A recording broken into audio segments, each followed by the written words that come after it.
Welcome to the Recording of Letters project. I am Annalisa Ramirez, a senior majoring in education with a teaching certification in EC through 6. And I am Sammy Rosas, a senior majoring in general studies with minors in psychology, business, and communications. We are peer leaders who work for the Office of First Year Experience. The Office of First Year Experience promotes a student-centered environment that supports all first-year students during their transitions to discover, engage, and connect at A&M San Antonio. Through programs, resources, and services, we provide opportunities and information students need to help them meet fellow Jaguars and to view this campus as home. We utilize various programs to accomplish this mission. Our programs include First Year Seminar, Learning Communities, Common Experience, and PROW, which stands for Pursuing Resources, Opportunity, Wellness, and Learning Program. This project is a part of the Common Experience program. Common Experience is a year-long initiative aimed at fostering a common intellectual conversation on a theme and promoting increased interactions among faculty, staff, and students. To pursue these conversations and interactions, we utilize a specific form of media called our Common Read. Our Common Read for the 2024 to 2025 academic year is My First Vote by the Brennan Center for Justice. This media is a collection of 13 letters written by formerly incarcerated individuals who have lost their right to vote but have since had their right restored. Along with the Common Read, we use a theme to focus our programming. This year, our theme is Finding Empowerment, One First Step at a Time. We have invited 13 campus community members to read each letter and provide any connections or ideas they may have. Through this project, we hope that all listeners will not only enjoy the great perspectives the Common Read has to offer, but also gain insight into the lives of individuals in our A&M SA family. With that, we will go ahead and get started with this series of letters. Thank you for listening. Hello, this is peer leader Sammy and Dr. Sonia Barrera Eri, the Director of Integrated Reading and Writing and Instructional Assistant Professor, will be joining me today. Hi. Welcome. Dr. Eddy will now begin reading Linda Steele's letter. I've been battling substance abuse for 30 years and have been in and out of prison all of my life.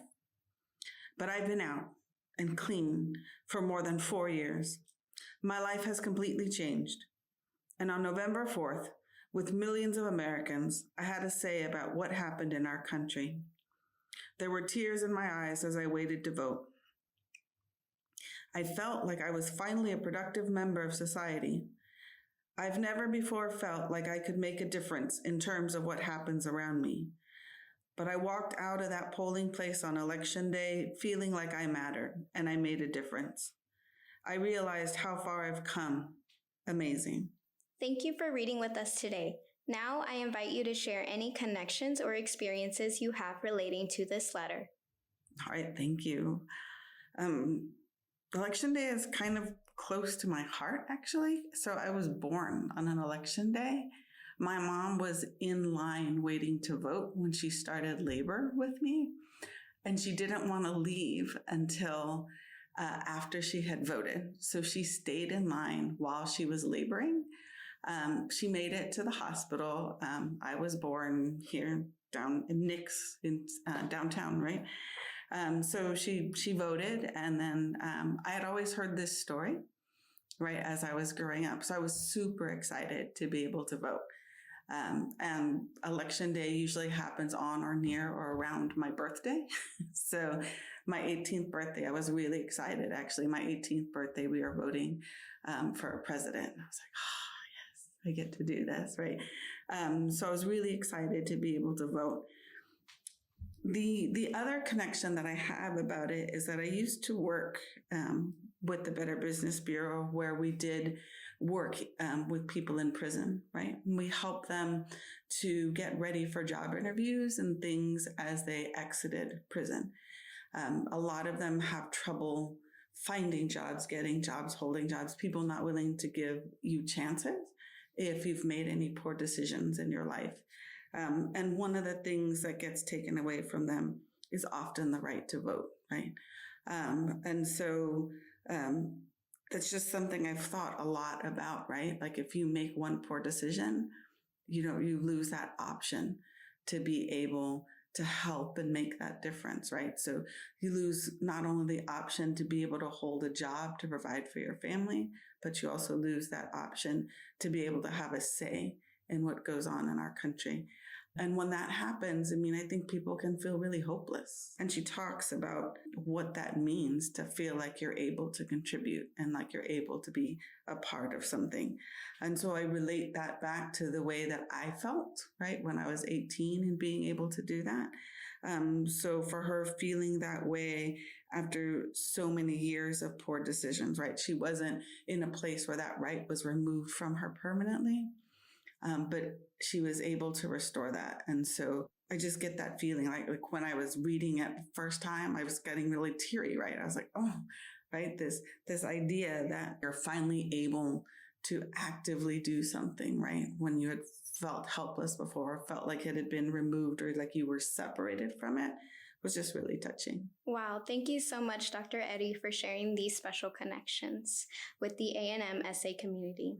We look forward to learning from you through the amazing work that you do. Thank you. Appreciate being here. Thanks. Hello, everyone. This is peer leader Sammy. And this is peer leader Annalisa. We are excited to announce that today we are joined with Dr. Salvador Hector Ochoa, the third president of Texas A&M University, San Antonio. Hello. Welcome, and thank you for participating. Dr. Ochoa will now begin reading the letter written by Terry Salas. I am 57 years old, and this was the first time I've been allowed to exercise my right to vote. Going into the voting booth, I recall reflecting on my past and contextualizing the historical implications of this particular moment in time. I have come a long way. When your citizenship and right to vote is taken away, it invariably reflects on you and a lack of respect for yourself and the status quo. However, with a new outlook on life, I returned to school at the age of 50, ultimately completing my master's degree in social work at the age of 55. I wanted to be that positive role model to young disenfranchised African American males. Now I'm about to participate in an exercise that in my mind would fully restore my rights as a citizen. This feeling was humbling and empowering. The sense of hopelessness and questioning of your self-worth, which goes hand in hand with the loss of citizenship, seemed to have vanished once I had voted. I hope everyone understands the importance of having your citizenship and voting rights restored. It instills a sense of hope and belief that if you do the right things, society is forgiving and there will be opportunities to succeed. I will never again take this privilege for granted, and I ask all that have been denied the opportunity to participate in the voting process to advocate and fight for your right for full restoration of your citizenship. Most importantly, the right to vote. Thank you for reading with us today. Now I would like to invite you to share any experiences or connections you have relating to this letter. Well, this letter was meaningful to me because it reminds me of my parents and how they viewed voting and the importance of voting. And voting, I learned at an early age, is a true privilege. And it's an opportunity for your voice to be heard. And that was ingrained in me. I remember, my dad saying that he served in the military and he went to serve our country so that we could have a democracy and a right to vote and to keep that democracy. And he says, if I can go across the ocean and serve, then it's little or no effort for you to go vote. And that opportunity is something that's been instilled in me. So when he would go vote, on one occasion or two occasions, I think, I remember we going into the ballot box and you'd pull the lever in the screen. The old days, the screen would close and he would tell me, okay, I want you to push this lever down and this lever down. And I was so excited because he was voting, but he was letting me do the mechanical act of that. And it was a beautiful feeling that my dad felt it was so important for me to know the importance of voting that he actually took me so that I could actually know what that was about. My mom kept a picture, or actually has the actual poll tax receipt because back when she was growing up and they were newly married, you had to pay a poll tax to vote.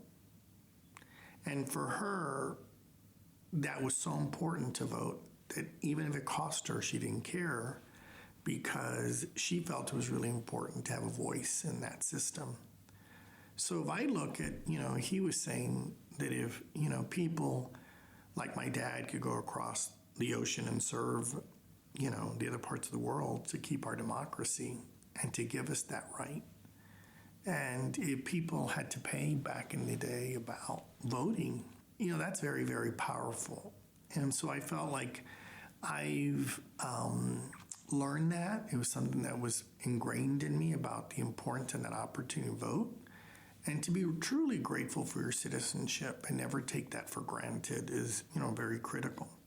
And so in my role, I followed that with my kids and really stressed with them about the importance of voting. And they always go vote because they know that it is very, very critical. So I think that, for me, this resonates for me. It's because sometimes people don't really understand the sacrifices that people have had to make in order to vote. And, everybody wants to have a voice. We have people that I want to have a voice on this or a voice on that. And we get on social media and express our point of view. We can write an op-ed in the paper. Students can peacefully protest. But to me, the greatest voice that you have is to vote. And so, the other things that you do may be helpful, but at the end of the day, to me, voting is so critical because it is your voice and it says how you want our country to grow and who you want to represent you, or even to vote on an initiative or ballot. So to me, overall, this story relates to me because this person really, in essence, had to struggle to get to vote. And I think my parents, in their own way, in a very different way, not as maybe as difficult as this person, really had to make concerted efforts to vote. And that's why this story resonates with me. Thank you, Dr. Ochoa, for sharing this special connection with the A&M San Antonio community. We truly appreciate everything that you do for our university, and we look forward to learning more from you through your extraordinary work as our third president of Texas A&M University San Antonio. Well, thank you and goodbye. Have a great day.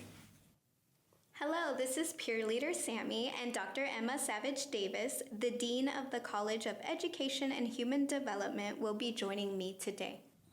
Hello, how are you doing today, Sammy? I'm good, thank you so much. Dr. Savage Davis will now begin reading Deirdre Wilson's letter. I never voted in a presidential election before this one. The ballot was a concrete reminder, not just rhetoric, that I have power in a democracy. I held the ballot and felt I was no longer a number or a second-class citizen.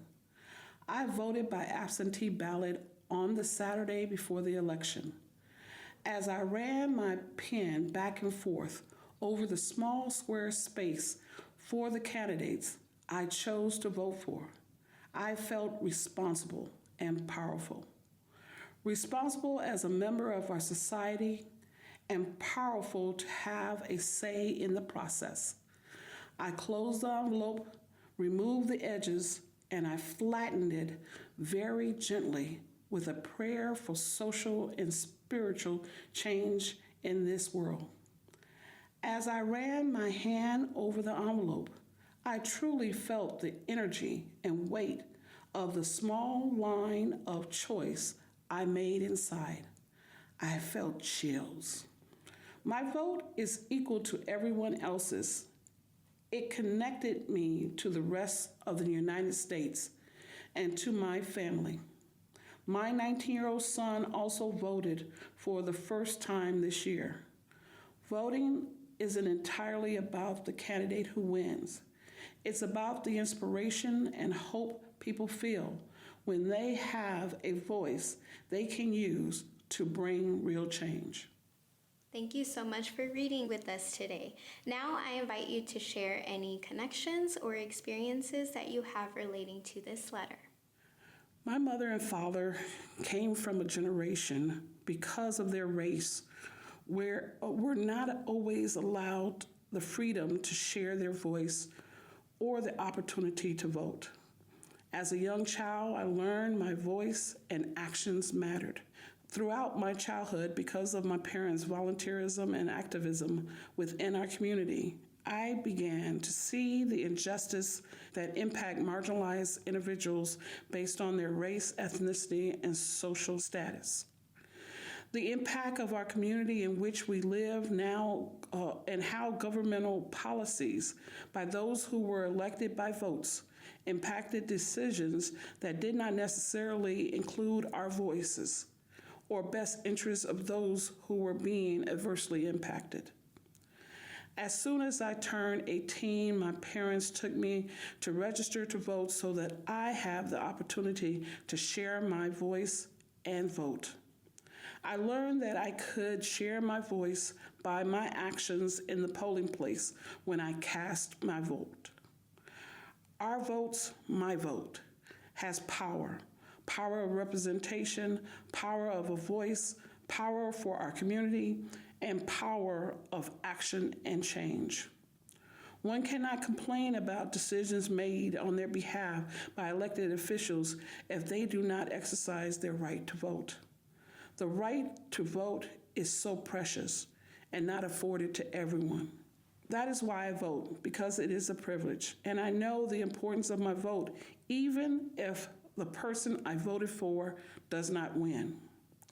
My vote then becomes a notice to the elected official that there are people watching, expecting level of representation because they did not receive your vote. So it is important that you be the change, share your voice, and exercise your right to vote. Your vote not only represents you, but also others who are either not yet eligible to vote or do not have the right to vote. Your choice and decision to vote will impact your future and the future of our community. Thank you so much, Dr. Savage Davis, for sharing this powerful connection with the A&M SA family. We look forward to learning more from you through the amazing work that you do. Thank you so very much for having me, Sammy. Hello, this is peer leader Annalisa. Today I am joined with Dr. William Bush, who is the director of the University Honors Program and a professor of history. Thanks for having me. Welcome. Dr. Bush will now begin reading Bruce Riley's letter. I have been actively involved in the Right to Vote campaign in Rhode Island since I was released from prison. I spent years in the prison law library reading about the history and the legal justification for the right to vote. The more I read, the more I realized how wrong the current laws are. Voting is essential. Restricting the right to vote isolates and segregates members of the community. In a society of winners and losers, restricting voting rights creates losers. Voting is a symbol of empowerment. It's particularly important for people who have lost all their powers to have the ability to stand up for themselves. Imagine you lost your leg and are in a wheelchair. Would you rather wheel yourself around, or would you want to be wheeled by someone else? People need to be self-sufficient. When we were working to change the rules in Rhode Island, we built our own movement to get our voting rights back. And the experience of going to people's houses and having that conversation encouraged me to get back into society and not to hide in a corner. Thank you for reading with us today. Now I invite you to share any connections or experiences you have relating to this letter.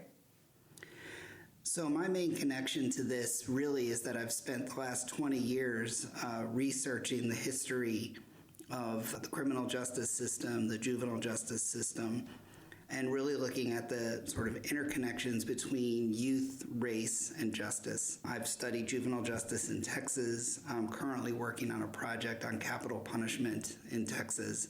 And that work has brought me into contact with a lot of individuals who've been directly impacted by the system, people who've been incarcerated either in the juvenile or the adult system. And a couple of realities that I know about those systems kind of come through in Bruce's letter. The first one is that most of the people who we imprison are going to return to society someday. They're not going to be in jail forever, right? And so as a society, we don't really do very much to help those individuals integrate back into society and become participating members in society. And I think voting is an important symbol of belonging, right? That you are part of society. The second thing that comes to mind through Bruce's letter is that being incarcerated is an incredibly traumatic experience. In fact, it's probably more accurate to say that it is a series of traumatic experiences, right? And many writers have talked about incarceration as a form of social death because you disappear, right? You disappear from your community, you disappear from your family. So to come back into society, physically come back into society, but to be told you can't vote, your voice doesn't count, your opinion doesn't matter because you made a mistake, right? You were incarcerated, can also be very traumatic for individuals who are trying to kind of rebuild their lives. So I think the question that this project really asks is, how can we make people who have been incarcerated feel a sense of belonging, feel a sense of investment in their communities and society, and how can we invest in them? And one way we can do that is to make sure that they have the right to vote and participate in our democratic process. Thank you, Dr. Bush, for sharing this special connection with the A&M San Antonio community. We look forward to learning more from you through the amazing work that you do. Thank you. Hello, this is peer leader Annalisa. Today I am joined with Serenity Gill, who is the 2024 to 2025 Student Body President. Hello everyone, thank you for having me. Welcome. Serenity will be reading Corin Carbuxia's letter today. If there is one thing that shouldn't be taken from someone ever, it is voting. Isn't the point of the criminal justice system to return responsible, law-abiding citizens back into their communities? Voting is a way of being a responsible, law-abiding citizen. Voting should be something everyone has to do. I was a volunteer at the Rhode Island Family Life Center when someone suggested working to change existing laws so people like me, on probation and parole, could vote after incarceration. Working with people who were doing the right thing, believing in something real, made me realize even when we have the ability to change and be part of something constructive. To be honest, I think just to be excited about something positive was an important start for many of us. The bigger impact of the campaign was my son's excitement when he found out we won, as he still says. Our real success came in November 2008. I, with my son in hand, walked into the polling place and voted. He had been counting the days to November 4th like it was his birthday. Thank you for reading with us today. I would now like to invite you to share what connections or experiences this letter reminds you of. I chose this letter because it stood out to me and it kind of represented how I voted for the first time back in 2022 when I turned 18. It was a very big milestone for me. It was the reason why I got really involved in civic engagement and made me realize that I wasn't just speaking for myself, but I was speaking for other people as well. And I think that's what got me to where I am today, as serving the student population and others. Thank you, Serenity, for sharing this special connection with the A&M San Antonio community. We look forward to learning more from you through the amazing work that you do. Thank you. Hello, this is peer leader Sammy and Dylan Villalon, the regional coordinator for Move Texas, and an A&M SA student will be joining me today. Hi, thank you for having me. We will now begin with you reading Monica Johnner's letter. As a prisoner who has fought hard for the rights of other prisoners, politics has become a passion of mine, and I look forward to being a part of history on November 4th. I wanted to wear something appropriate, something that would make a statement. So I got out my red, white, and blue stars and stripes jeans and jacket that said freedom and United States. I had no clue how to vote or what to do. I just went with the flow and took my brother along. As I stood in line waiting to vote, I closed my eyes and thought of the many times in prison I watched the elections on television, felt the excitement, but could not vote. I pictured all the prisoners I had left behind and said a prayer that they would be able to vote soon. The country is crying and screaming, and there are tears of utter happiness. And as President Obama said, I've never felt more hopeful. I feel blessed to have been a part of this history-making event. Thank you, Dylan, for reading with us today. Now I invite you to share any experiences or connection that you have relating to the letter. Yeah, voting is an empowering experience. And as a young person, you hear a lot, and I've heard a lot from my parents, professors, and peers about how their voting experience empowered them. But I will also say as a young person that these past two elections have been difficult, I think, for young people to feel that empowerment. My first election was in 2016, and it was hard. The choices weren't incredible, as they aren't incredible now. So that's taught me to really focus on local elections, as I encourage new students coming into college for the first time to really learn about the communities that they're in, because voting local very often is much more powerful than voting in a presidential election.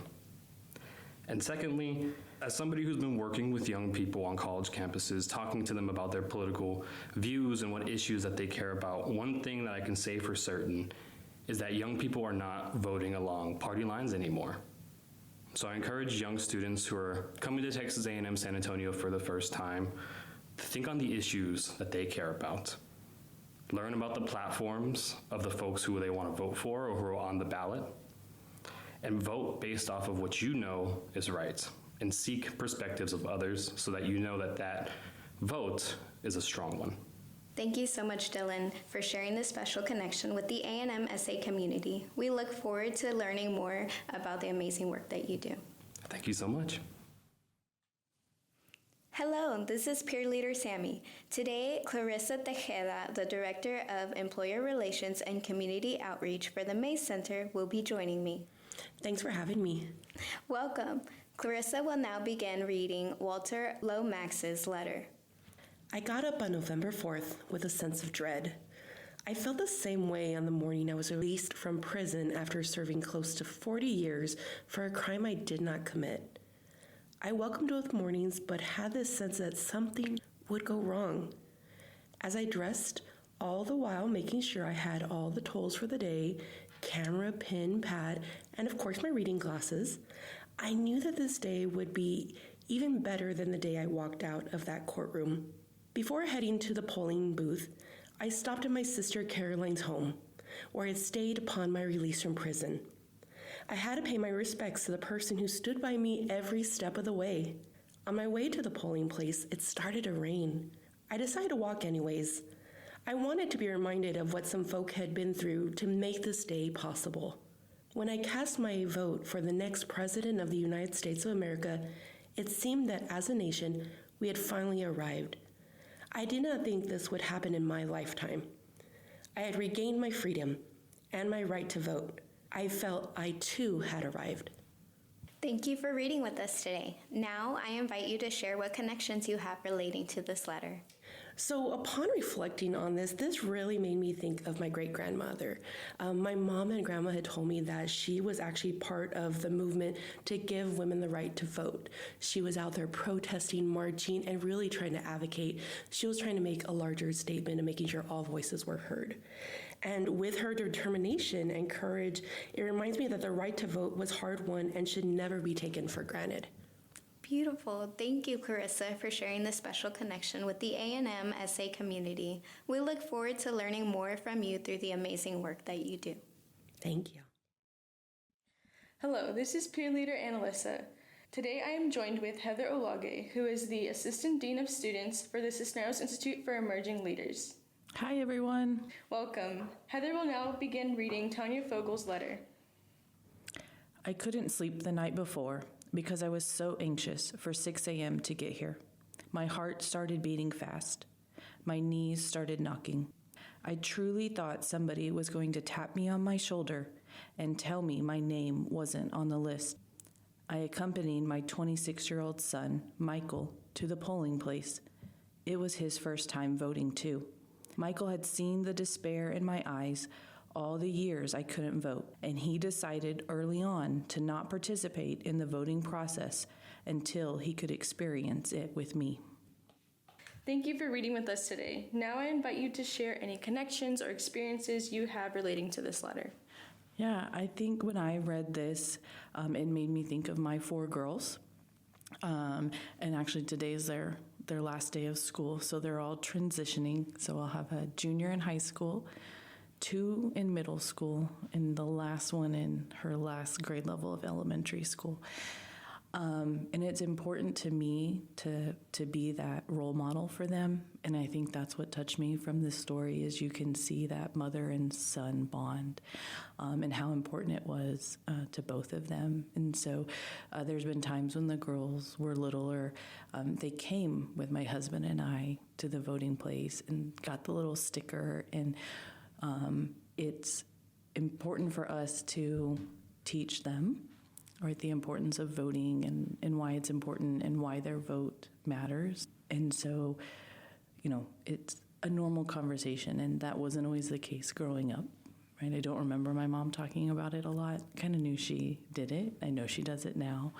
And so that's part of a change when my husband and I decided to have a family, that we were going to help them understand that privilege of their ability to vote, because we know not everybody has that and why it's important.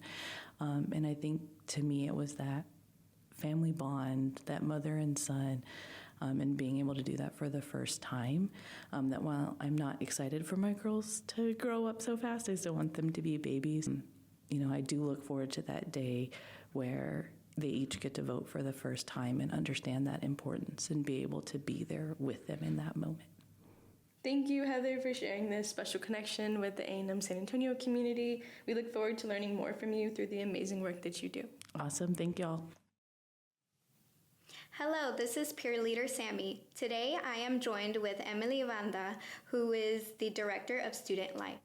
Hi! Welcome, Emily. She will be reading Kimberly Haven's letter. Today I voted.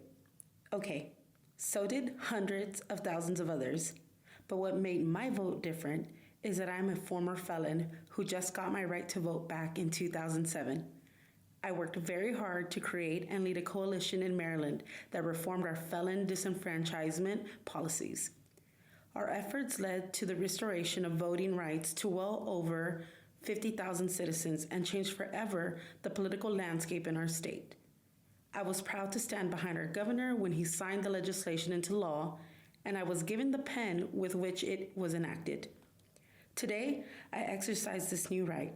Not only was it important that I voted, but it was also my job on this historic day to travel the state to make sure that there were no other glitches, no acts of voter intimidation or suppression, and that the citizens in the impacted communities I had worked so hard to empower were going to the polls and casting their votes. Working to get my right to vote back has been the singular most significant piece of legislation I have worked on. I believe that today I voted not just for the candidate of my choice, but for a new day where every voice will be heard and every vote will be counted. Thank you for reading with us today. I would like now to invite you to share what your connections or experiences this letter reminds you of. Absolutely. So I chose Kimberly Haven's letter because I am a native of San Antonio.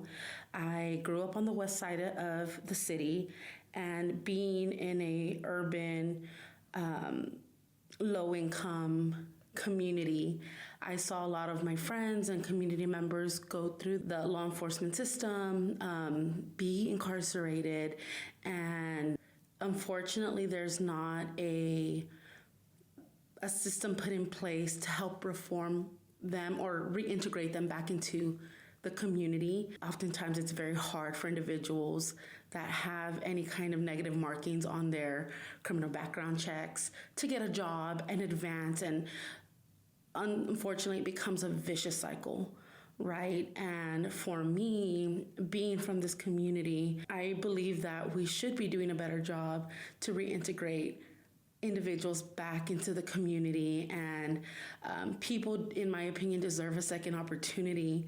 And regardless of mistakes that they might have made, I think that if an individual serves their time and they go through the entire process, that they deserve an opportunity to have all of their rights reinstated. I think it's just a natural part of being a part of this community. So I think that's what it really connected for me with, is seeing so many of the people that I grew up with struggle to break a cycle of poverty, of limited access to an education.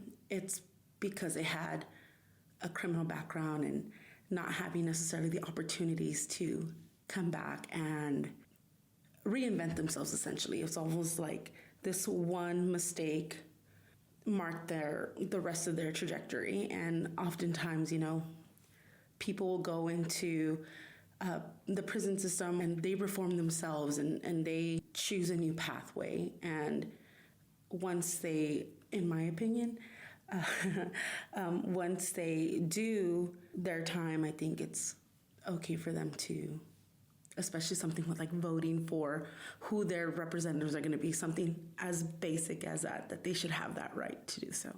Thank you, Emily, for sharing this special connection and experience with the A&M SA community. We look forward to learning more from you through the amazing work that you do. Thank you. Hello, this is Peer Leader Annalisa. Today I am joined with Dr. Dwayne Williams, who is the Associate Vice Provost of Student Success and Retention. Thank you for having me. Welcome, Dr. Williams. Today he will be reading Mark Ramirez's letter. I looked forward to voting partly because it was progress in my return to citizenship, and partly because this election was so important and exciting. I wanted to be a part of it. Voting is important. Many people believe that in the scheme of a national election, their vote is not important.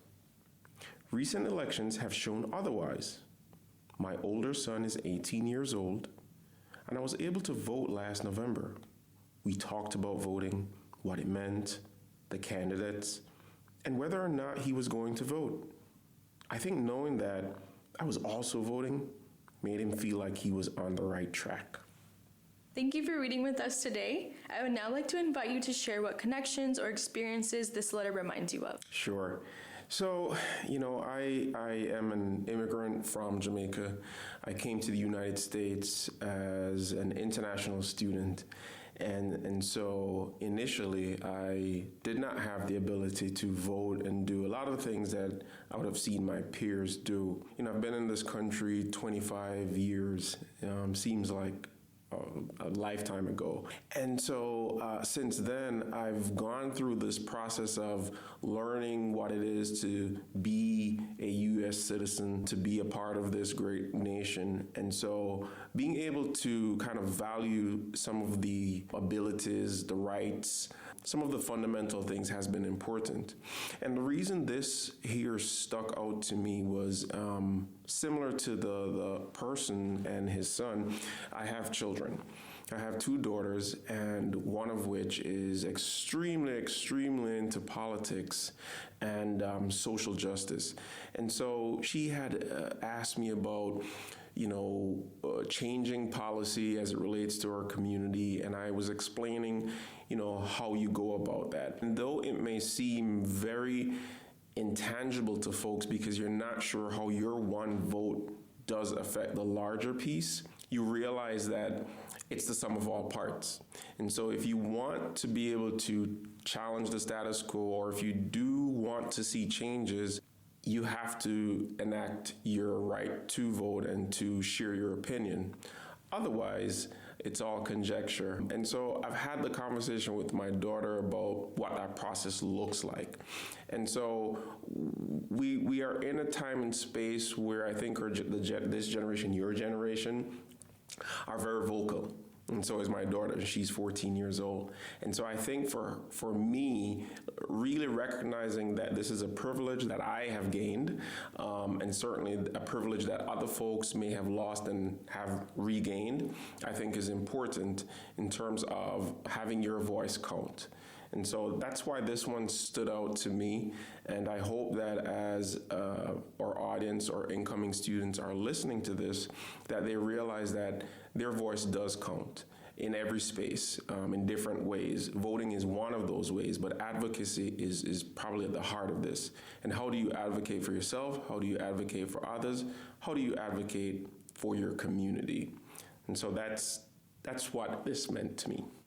That's great. Thank you so much, Dr. Williams, for sharing your experience and your connection. We look forward to learning from you and all the amazing work that you do. Thank you so much for having me. I look forward to everyone listening to this, and if you see me on campus, say hi. Hello, this is peer leader Annalisa. Today I am joined with Bryant Moore, who is the first-year experienced librarian. Hello, how are you? I'm doing good. How are you? I'm good. Awesome. Well, welcome, Bryant. Bryant today will be reading Leroy Clark's letter. I dropped out of school, joined the Army, and went to war. I went back to school when I left the Army, but got into a lot of messes. I got caught up in drugs, dropped out, and became a street person. It all caught up with me, and I ended up in prison. I was angry at the world. I had no desire to vote. I felt like if no one was going to help me, why should I do anything for them? As I got older, I realized I needed to be a part of the solution, not the problem. I saw a flyer on how to get your rights restored and decided to fight to get my rights to vote back. When you can't do anything, you create a person who doesn't have a character anymore.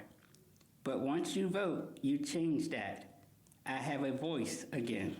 Thank you for reading with us today. I would now like to invite you to share what connections or experiences this letter reminds you of. Well, my connections are, I had my first voting experience when I voted in the presidential election when I was 18 years old. This made me realize the importance of participating in the election process.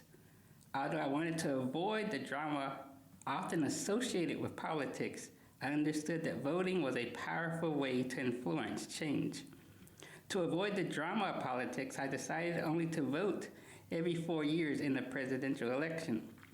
Like Leroy, my outlook on voting changed as I got older. Over the past 5 years or so, I had been more involved in voting in special and runoff elections. I feel we also share a commitment to civic duty, highlighting that informed and responsibilities of voting is essential for shaping our future. My voting experience has taught me that I can be an engaged voter without getting involved in partisan conflict. Thank you, Brian, for sharing this special connection with the A&M San Antonio community. We look forward to learning more from you through the amazing work that you do. Thank you. Hello, this is peer leader Annalisa. Today I am joined with Mauricio Cervantes Osegueda, who is a fall 2023 first-year student and peer leader with the Office of First Year Experience. Hi, thank you. Hi, Mauricio. Welcome. Today he will be reading Maurice Pinkston's letter. I haven't voted in 10 years. Every time I applied, I was told I wasn't eligible, even when I got off parole. I assumed I wasn't allowed to vote. Finally, I just gave up. It was sad, because my voting rights were important to me.